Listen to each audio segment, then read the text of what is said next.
Today, I will show you a very easy and non-messy way of making a kokedama, which is a Japanese method of growing plants in a moss ball. The first thing we need is soil. I have prepared my soil specifically for this build. It is made up of 3 parts of cocoa peat, also known as cocoa fiber, 1 part of organic compost, and 1 part of garden soil. The idea is to keep the soil lightweight and nutrient-rich. Next, we will need some mesh fabric. What I have here is a nylon net fabric with a soft hand feel.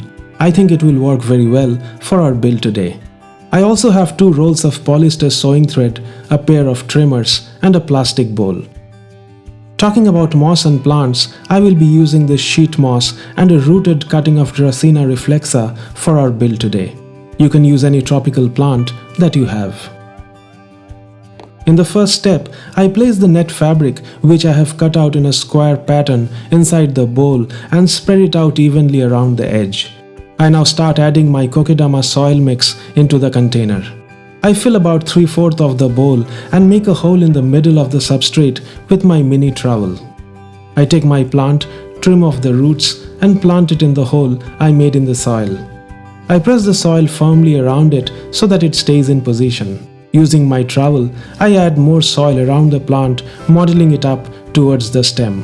Taking the free ends of the mesh fabric, I neatly gather it around the stem of the plant as evenly as possible.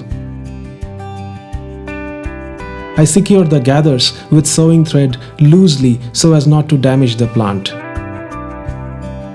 I take it out of the bowl and refine the spherical shape of the mesh enclosed soil with my hands. It is then further secured by wrapping sewing thread all around the ball.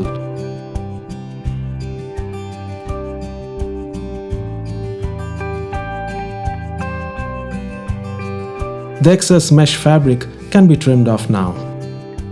I give the ball of soil a good misting in preparation for adding the moss. I place it over a patch of moss and add 1 more patch on one side. Sewing thread matching to the color of moss is introduced at this point to hold the patch of moss in place during the rest of the process. I continue to add more sheets of moss all around. Once the ball has been completely covered with moss, I proceed to secure it by wrapping sewing thread firmly all over, maintaining a neat and even spacing.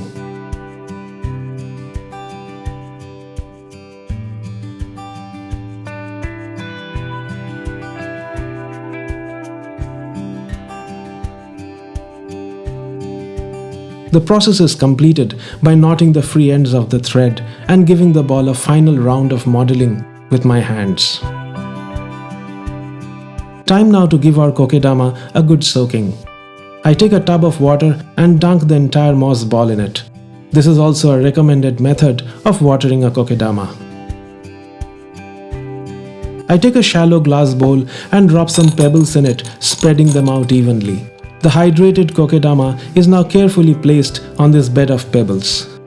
I pour in water just enough to submerge the pebbles. This will provide a bit more humidity to the moss and should be topped up as and when it evaporates. Our kokedama is now complete. I hope you enjoyed this simple and easy build. Thank you and see you in the next one.